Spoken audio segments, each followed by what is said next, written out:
Hello friends, welcome to Abhipedia powered by Abhimanyu IAS. Myself Atul Sambariya. तो कैसे हैं आप सब? तो अपनी पंजाब पीसीएस के लिए आपकी मैं इंटरनेट, एक मिनट थोड़ा माइक सेट कर लेता हूँ मैं, सॉरी।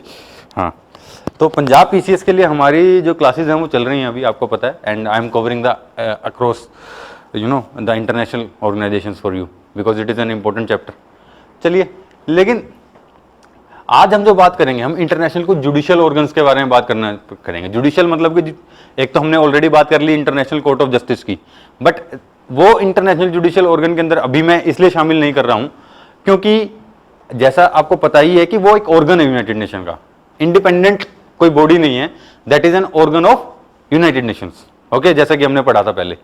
ओके, सो आज हम कुछ और ऑर्गेनाइजेशन के बारे में बात करेंगे, जैसे इंटरनेशनल कोर्ट ऑफ जस्टिस हो गया, इंटरनेशनल कोर्ट ऑफ आर्बिट्रेरनेस हो गया, और उसके बाद नेक्स्ट अपना जो United Nation close on seas है, United Nation convention on law of seas, उसको हम आज कवर करने वाले हैं। तो ये तीनों को हम आज कवर करेंगे।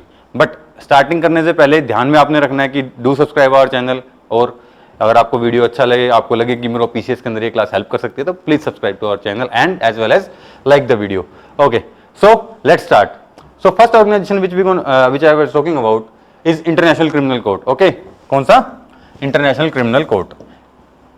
इंटरनेशनल क्रिमिनल कोर्ट की अपनी एक पहचान है। Okay, and but it is different from the international court of justice. कैसे है? जो आईसीजे है, आईसीजे जो इंटरनेशनल कोर्ट ऑफ जस्टिस है, वो it is organ of United nation. मैंने जैसे कि आपको रिसेंटली बताया, ऑर्गन ऑफ यूनाइटेड नेशन। अगर आपको ये नहीं पता कि क्या होता है तो प्लीज जाके प्लेलिस्ट के अंदर आप वीडियोस देख सकते हैं।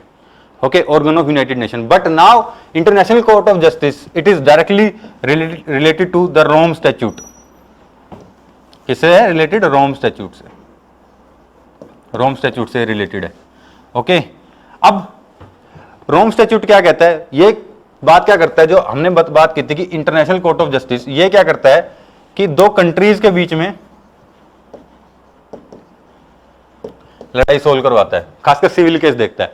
बट जैसा कि आपको नाम से पता होगा, क्रिमिनल कोर्ट, तो जो इंटरनेशनल लेवल के ऊपर इंडिविजुअल लेवल के ऊपर क्राइम होते हैं। फॉर एग्जाम्पल रिसेंटली केन्या के 2014 के अंदर, बल्कि केन्या के जो प्रेसिडेंट थे उनको होमोसाइड के लिए वहां पे क्या कहते हैं, इंटरनेशनल कोर्ट ऑफ जस्टिस के अंदर उनके ऊपर, इंटरनेशनल क्रिमिनल कोर्ट के अंदर उनके पास वहां पे जो उनके ऊपर मुकदमा चढ़ा था मास जेनोसाइड के अंदर। ओके, इस तरह की बातें करते हैं वो। तो पहले कुछ बेसिक्स देखते हैं। Let's see some basics about. First of all कि है क्या? It is an international tribunal headquartered in the Hague in the Netherlands. So this is the only thing which is common between the International Court of Justice as well as okay in the International Criminal Court. दोनों के कहां situated है? The होग, Netherlands के अंदर। Okay, चलिए next जो इस चीज के इंपॉर्टेंट है वो है आपके इट हैज द जुरिडिक्शन। इसकी जुरिडिक्शन के बारे में बात कर लेते हैं, वैसे मैंने बताया था। अब ये देखिए, मैंने क्या कहा था अभी आपको, टू प्रोसिक्यूट द इंडिविजुअल्स को प्रोसिक्यूट करते हैं for the international crimes like genocides, crimes against humanity and crime of aggression and war crimes. Okay, especially the lower developing countries हैं, जो lower या फिर बिल्कुल less developed countries हैं, lower developing countries हैं जो अभी जिनकी per capita income कम है, especially जहाँ पे डेमोक्रेसी नहीं है, वहां पे क्या है कि इंटरनेशनल क्रिमिनल कोर्ट वहां पे ज्यादा निगाहें रखता है, क्योंकि वहां के जो लीडर्स होते हैं, जो उनको लीड कर रहे होते हैं, वो इवेंचुअली जो हेड ऑफ नेशन बनता है, that he or she becomes a dictator, and when there is a dictatorship, वहां पे फिर क्या होता है? वार क्राइम्स होते हैं, जेनोसाइड होता है, क्राइम्स अगेंस्ट ह्यूमैनिटी होता है।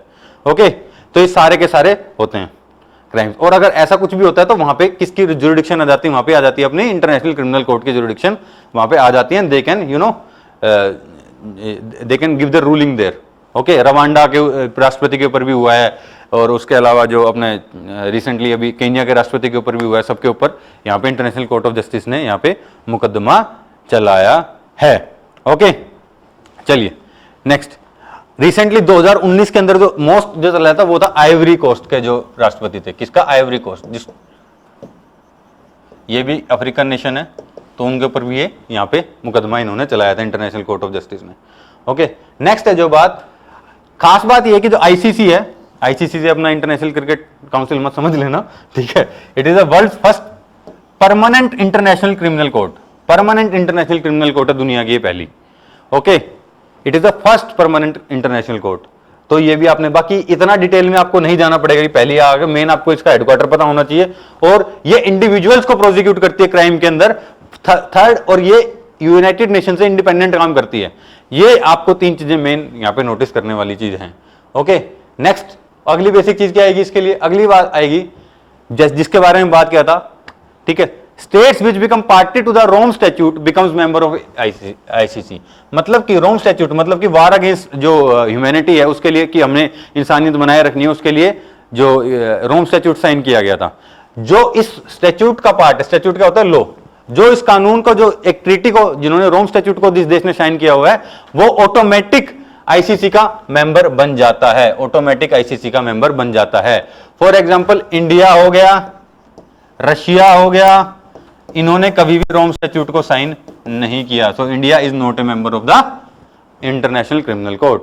Okay, India is not a member of the international criminal court. Next, at present there are 123 members and the latest is Malaysia. Malaysia is the latest member, ये भी आपको पता होना चाहिए। At present Malaysia is the latest member. Next, the cooperation of the party, ठीक है, मतलब कि अगर जो 123 मेंबर हैं इनके ऊपर भी जो इसकी रूलिंग होती है इंटरनेशनल क्रिमिनल कोर्ट की, वो आप ये देखेंगे कि वॉलंटरी है। अगर मान लो इन्होंने वर्डिक्ट दे भी दिया तो भी, जैसे वहां पे यूनाइटेड नेशन सिक्योरिटी काउंसिल है, यहां भी यूनाइटेड नेशन सिक्योरिटी काउंसिल चाहती है कि जो इंटरनेशनल क्रिमिनल कोर्ट है वो उनकी जो रूलिंग है उसको वहां पे इंप्लीमेंट कर दे, बट ये still is in voluntary nature. Voluntary nature मतलब कि बाइंडिंग नहीं होता। बट यहां पे क्या है कि जो डेवलपिंग कंट्रीज हैं, वो जो डेवलप्ड कंट्रीज हैं उनके ऊपर इल्जाम लगाती है, दे ब्लेम देम। किस चीज के लिए ब्लेम करती हैं, कि they are using this institution, okay, to increase their sphere of influence, especially the USA and the western European countries, they are being charged for this, कि वो जान करके जो अपना eastern European nations as well as Asian nations, African nations and South American nations, उनके ऊपर ये जान करके डेवलपिंग कंट्रीज के ऊपर आईसीसी के थ्रू वो कहीं ना कहीं अपना इन्फ्लुएंस आगे बढ़ाना चाहती है, ताकि उनके जो स्फीयर ऑफ इन्फ्लुएंस हो जाए और उनका फायदा कुछ ज्यादा हो, जो उनकी डोमिनेंस है वर्ल्ड के अंदर वो बनी रहे। ओके, देखिए डोमिनेंस बनाना आसान काम है, उसको मेंटेन रखना ज्यादा मुश्किल काम है, इसलिए ये सारे उल्टे सीधे चीजें करते रहते हैं। ठीक है, next, but when a case is referred to the ICC, जब आईसीसी को रेफर किया जाता है, जैसे मैंने बताया यूनाइटेड नेशन सिक्योरिटी काउंसिल को, तो उसके अंदर क्या है, अगर एक तो फॉर एग्जांपल आईसीसी ने डायरेक्ट कोई केस उठा लिया, एक है कि सिक्योरिटी काउंसिल के ऊपर कोई केस था सिक्योरिटी काउंसिल पे, ठीक है, और सिक्योरिटी काउंसिल ने केस भेजा किसको, आईसीसी को। उस केस के अंदर, ठीक है, जो जितने भी यूनाइटेड नेशन के मेंबर हैं वो सारे के सारे उनके डिसीजन हैं वो बाइंडिंग हो जाते हैं in all of them. But यहां पे भी इशू ये हो जाता है, कई बार होता क्या है कि मेंबर यूनाइटेड नेशन का मेंबर तो है और यूनाइटेड नेशन सिक्योरिटी काउंसिल ने भेजा भी है उनके लिए, ओके, मतलब case, but still they have not signed the, there are certain countries like India, they have not signed the Rome Statute, okay, like Russia, तो इवेंचुअली इनकी जो रूलिंग है वो दोबारा के वहां पे बाइंडिंग नहीं हो पाती है, क्योंकि दो अलग अलग इंस्टीट्यूशन है वो काम कर रहे हैं, that's the issue man. Okay, चलिए आगे चलते हैं। अगली चीज क्या है, एट प्रेजेंट, ये भी आपसे एमसीक्यू के लिए बहुत इंपॉर्टेंट क्वेश्चन है ये, कि कौन कौन सी ऑफिशियल लैंग्वेज है आईसीसी के अंदर, English, French, Arabic, Chinese, Russian and Spanish, ये इनकी ऑफिशियल लैंग्वेज है। 6 हैं, again English, French, Arabic, Chinese, Russian as well as Spanish, तो ये सारी की सारी वहां की ऑफिशियल लैंग्वेजेस हैं।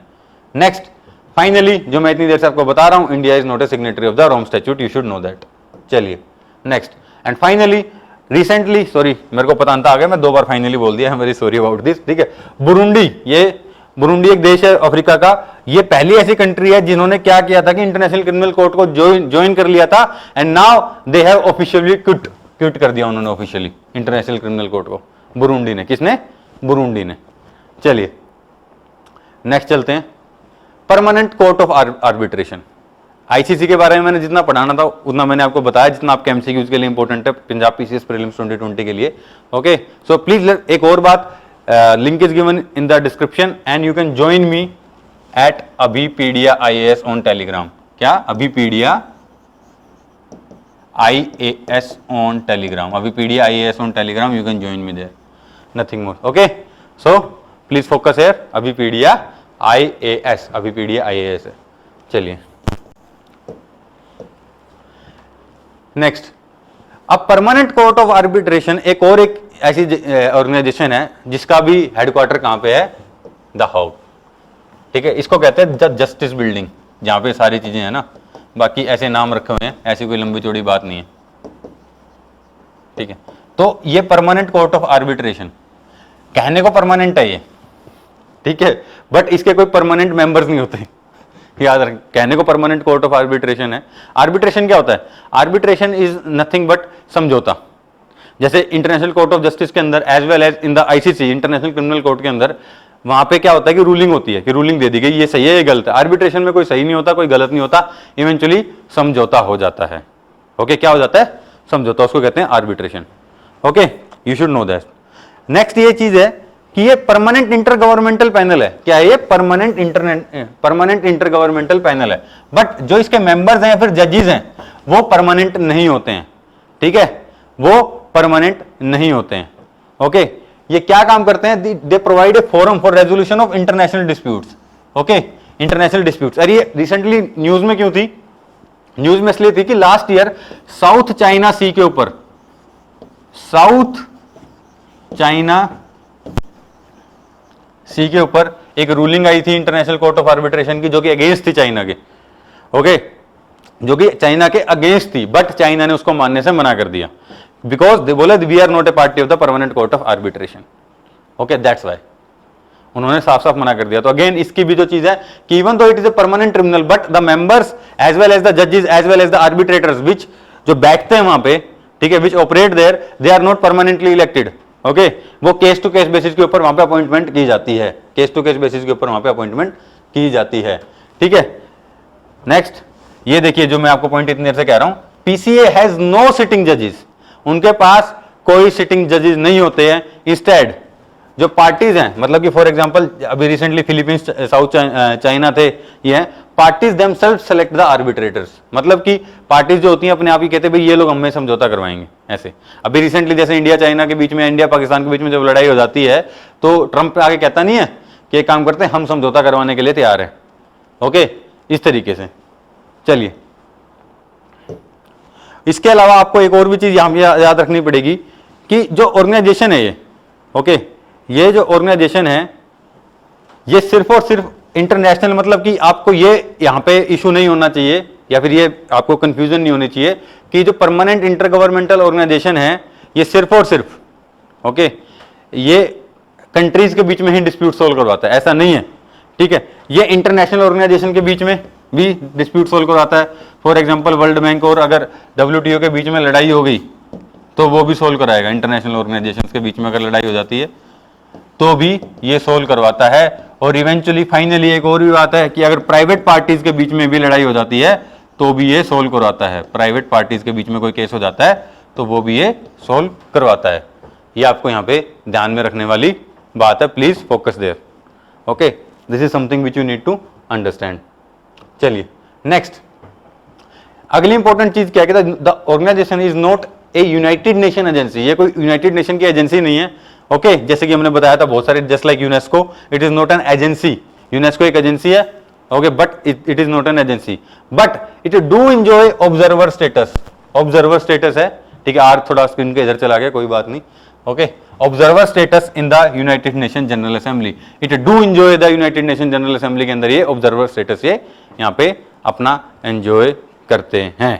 Okay, finally the ruling of the PCA are binding but the tribunal has no power to enforce them. That's why China ने बात नहीं मानी, कुछ नहीं कर पाए कि रूलिंग बाइंडिंग जरूर होती है but there is no power of enforcement. Similar with the case of the ICC, even though हम कुछ भी बोलते रहे, ओके, कि आईसीसी के अंदर ये है वो है, आईसीसी के अंदर यूनाइटेड नेशन सिक्योरिटी काउंसिल से अगर गया है कुछ तो वहां पे वो बाइंडिंग हो जाएगा, ऐसा कुछ नहीं होता, ठीक है, ऐसा कुछ नहीं होता।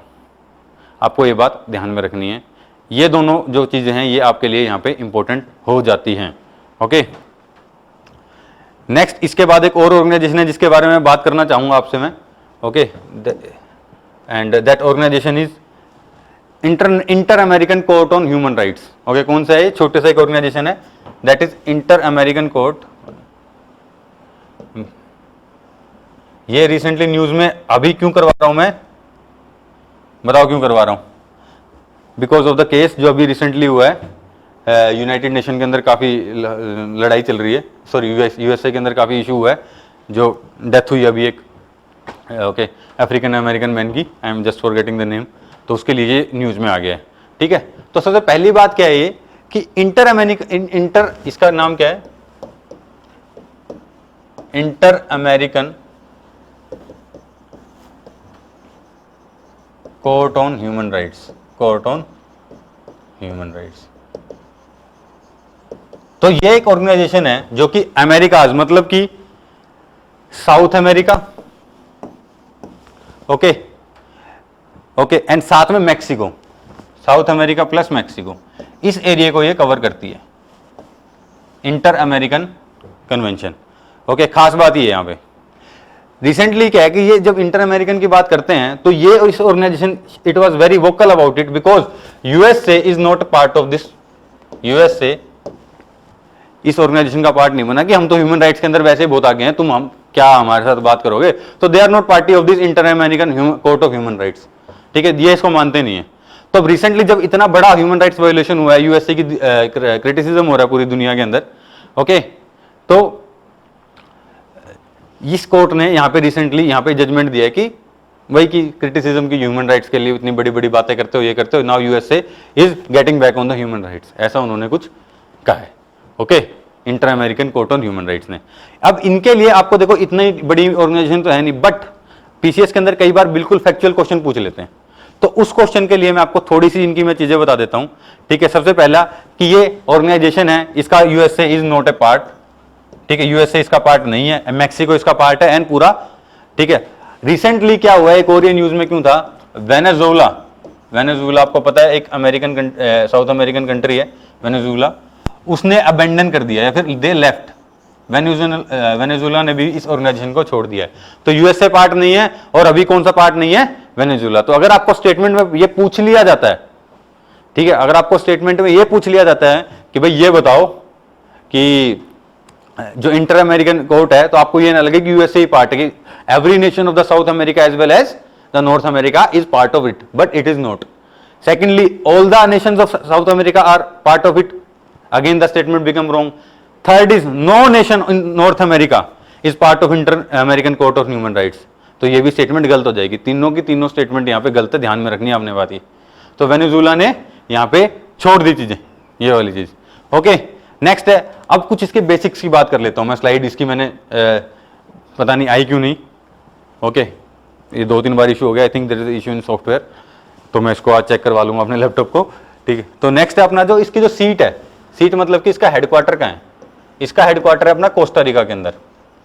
कहां पे है बेटा, कोस्टा रिका में, किसका है, कोस्टा रिका के अंदर इसका हेडक्वार्टर है। ठीक है, at present total 25 American Nations, 25 American Nations इन्होंने यहां पे इसके पार्ट है, 25।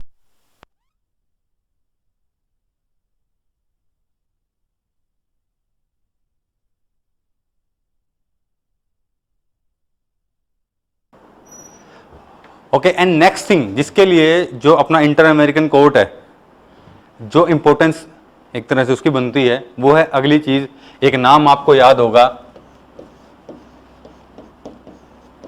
Julian Assange. Julian Assange is the founder of WikiLeaks.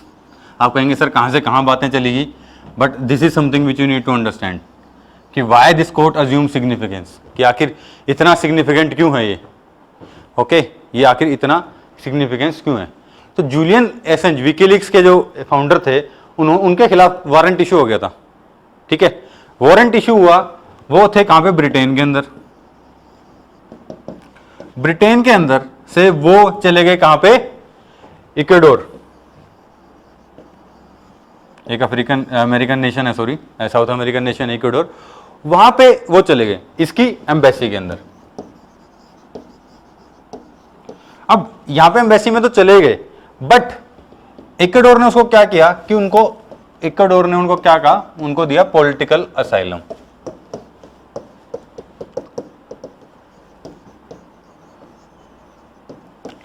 Political asylum उन्होंने दिया इक्वाडोर को, इक्वाडोर ने उनको पॉलिटिकल असाइलम दिया जूलियन असेंज को।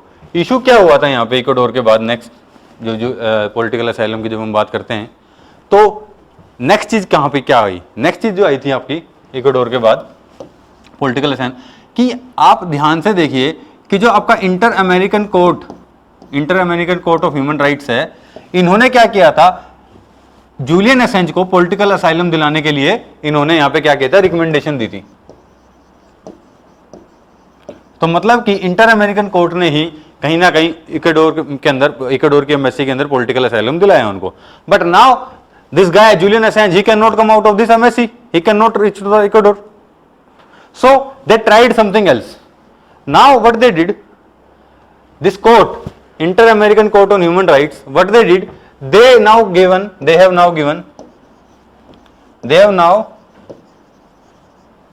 okay verified, एक तरीके से लीगलाइज कर दिया उन्होंने, वेरीफाइड एन इक्वाडोर डिसीजन।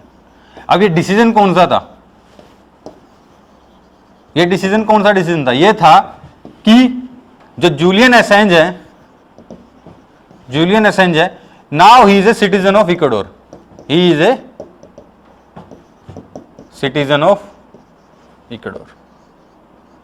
अब इशू यहां पे ये हो गया था कि जब इक्वाडोर ने पॉलिटिकल असाइलम दिया तो कुछ ना कुछ तो वहां भी अमेरिका के लोग होंगे या ब्रिटेन के लोग होंगे जो कोर्ट में गए, inter American court on human rights के अंदर गए। अब ये तो उनको पता था कि उनकी रिकमेंडेशन से गया था, बट स्टिल कहीं ना कहीं प्रेशर डालने के लिए okay they have put up a case against this citizenship, कि उन्होंने सिटीजनशिप कैसे ग्रांट कर दी, ऐसे कैसे ग्रांट कर दी। But the inter American court on human rights they stood up and they approved this citizenship, अब आज के दिन भी चाहे कुछ भी हो, but now it is termed as a moral victory for the American nations, जो कि हमेशा हम अमेरिका को जानते हैं सिर्फ यूएसए के नाम से कि United States of America, but American is much bigger than USA. This is the message which was loud and clear and which was delivered by the inter American court on human rights. Okay, so this is what you need to understand. Now what they are claiming कि हमें अब अपने खुद के rights चाहिए। क्या चाहिए? हमें अपने खुद के राइट चाहिए, हमें अपनी खुद की पहचान बनानी है, और इसीलिए मैक्सिको भी इस कोर्ट के साथ है, और वेनेजुएला ने because of their bankruptcy they have left this court. Okay, so मतलब कि यूएसए ने और वेस्टर्न यूरोप ने या फिर ब्रिटेन ने जो ठेका उठा रखा था एक तरीके से ह्यूमन राइट्स का, कहीं ना कहीं अब वो कह रहे हैं कि जब तुम हमारे देश के अंदर आके ह्यूमन राइट्स वायलेशन के ऊपर उंगली उठाते हो, इंटरनेशनल कोर्ट ऑफ जस्टिस को या फिर इंटरनेशनल क्रिमिनल कोर्ट को यूज करते हो, तो अब हम भी, तुमने भी जूलियन असेंज के साथ उनका ह्यूमन राइट्स है उसको वायलेट किया है। क्या किया है तुमने? उसको वायलेट किया है, और अब तुम्हें भी उसकी सजा भुगतनी पड़ेगी, ये कह रहे हो। Okay, so this is it for today. If you like the session please like it, ठीक है, do subscribe our channel and do join us on Telegram, as well as do not forget to register yourself for this free PCS course which is going on there, okay, so that you can avail much more benefits out of it.